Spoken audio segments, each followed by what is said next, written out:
بسم اللہ الرحمن الرحیم۔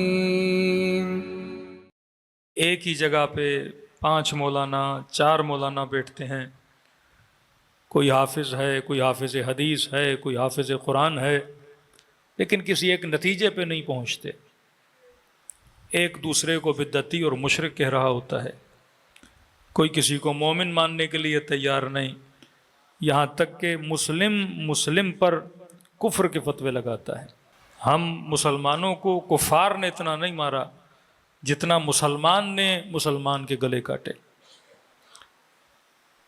پارا چنار کو مارنے والے کوئی یہودی نہیں تھے، وینوں سے اٹھا کر بسوں سے اتار کر زندہ زندہ جلا دینا، جوانوں کو زندہ زندہ پانی میں ڈبو دینا، ماں کی گود میں 9 مہینے کے بچے کو گولیوں سے چھلنی کر دینا، یہ کوئی کافر نہیں کر رہا۔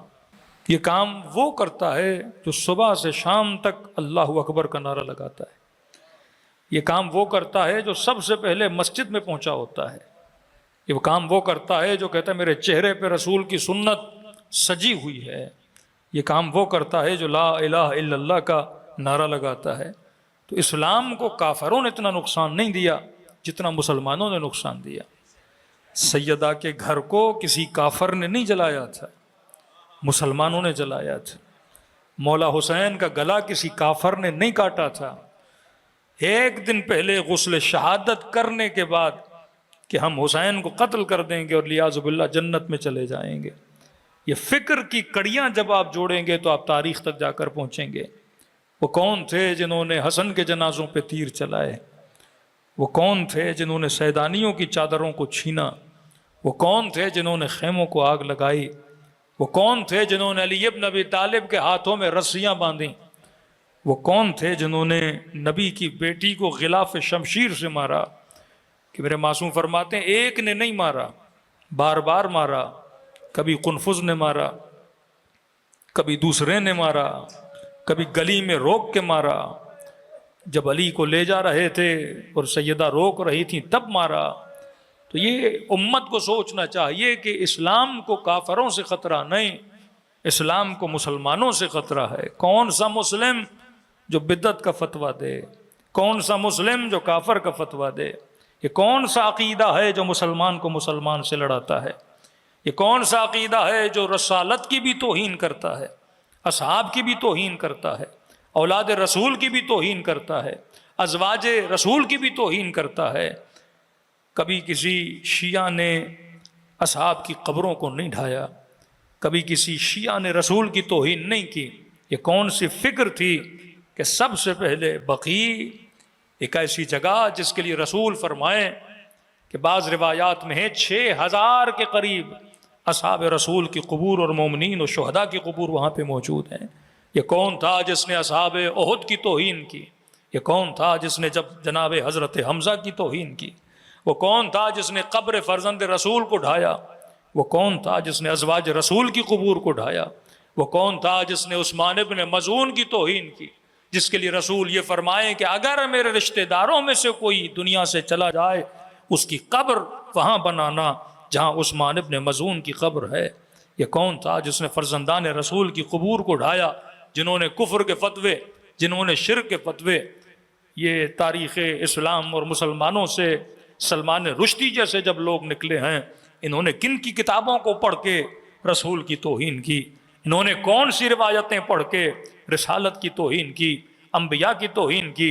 وہ کون سا مکتب تھا جس نے رسول کی توہین کی؟ اور یہاں تک کتابیں لکھی گئیں، کسی صحابی کے نام پہ کتاب لکھی، کلیاذ باللہ 50 آیتیں قرآن کی ایسی تھیں جو اللہ کی بھیجی ہوئی نہیں تھیں، شیطان کی بھیجی ہوئی تھیں، اور رسول کو پتہ نہ چلا لیاذ باللہ، اور کوئی صحابی تھا جو نبی کو بتا رہا تھا یہ آیتیں اللہ کی طرف سے نہیں ہیں، یہ آیتیں شیطان کی طرف سے ہیں۔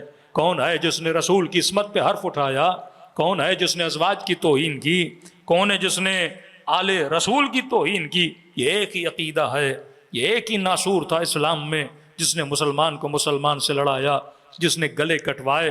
وہ کون سا مکتب تھا جن کے لیے کسی قوم کا خون پینا ایسے ہے جیسے انسان پانی پی لیتا ہے، کسی قوم کے گلے کاٹنا ایسے ہے جیسے جانوروں کے گلے کاٹے جاتے ہیں۔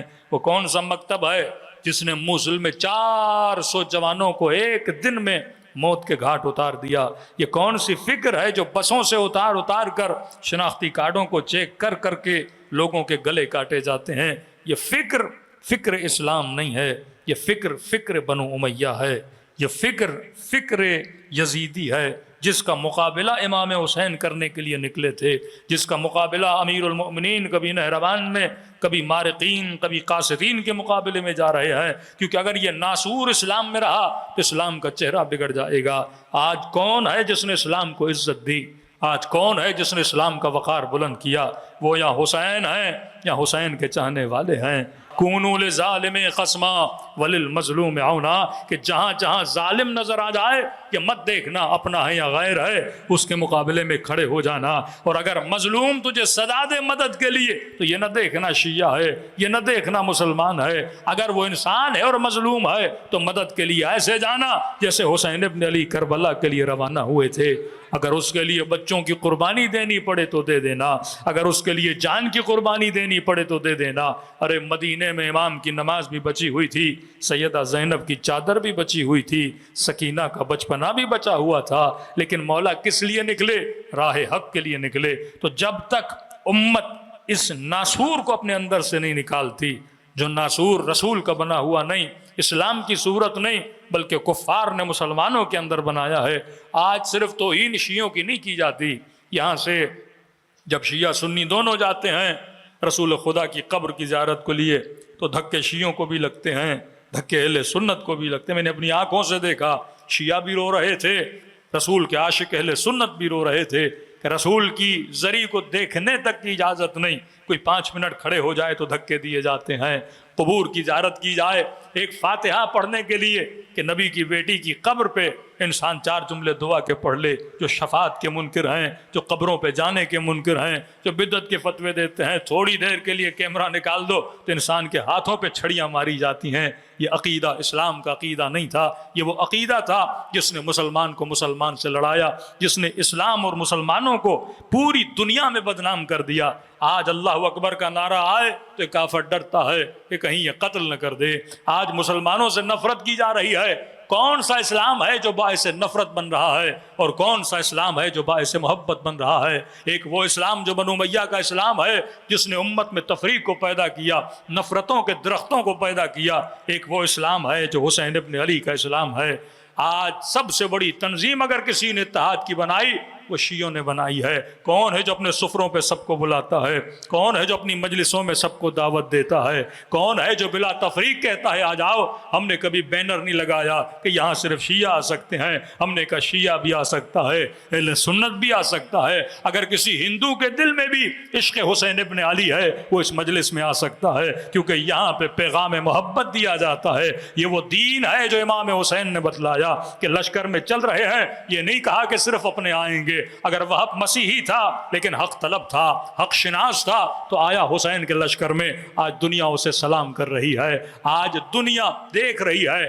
واللہ آج انہی کے جوانوں سے جا کے پوچھئے کہ کون ہے جو آج اسلام کے دفاع میں نکل رہا ہے؟ وہ بھی برملا کہتے ہیں یہ حسین کی فکر کے رکھنے والے ہیں، جو استعمار کے مقابلے میں بھی کھڑے ہیں، جو ظلم کے مقابلے میں بھی کھڑے ہیں، جو اپنے جوانوں کی جانوں کو قربان دے رہے ہیں۔ تو میرے عزیز 2 طرح کی آئیڈیالوجیز ہیں، ایک آئیڈیالوجی وہ جو یزید کی آئیڈیالوجی، ایک آئیڈیالوجی وہ جو حسین کی آئیڈیالوجی ہے۔ کہ حسین کی آئیڈیالوجی ہے اسلام کا صحیح چہرہ پیش کرتی ہے، اور وہ یزید کی فکر ہے جو اسلام کے چہرے کو مس کر دیتی ہے۔ صلوات پڑھے محمد و آل محمد پر۔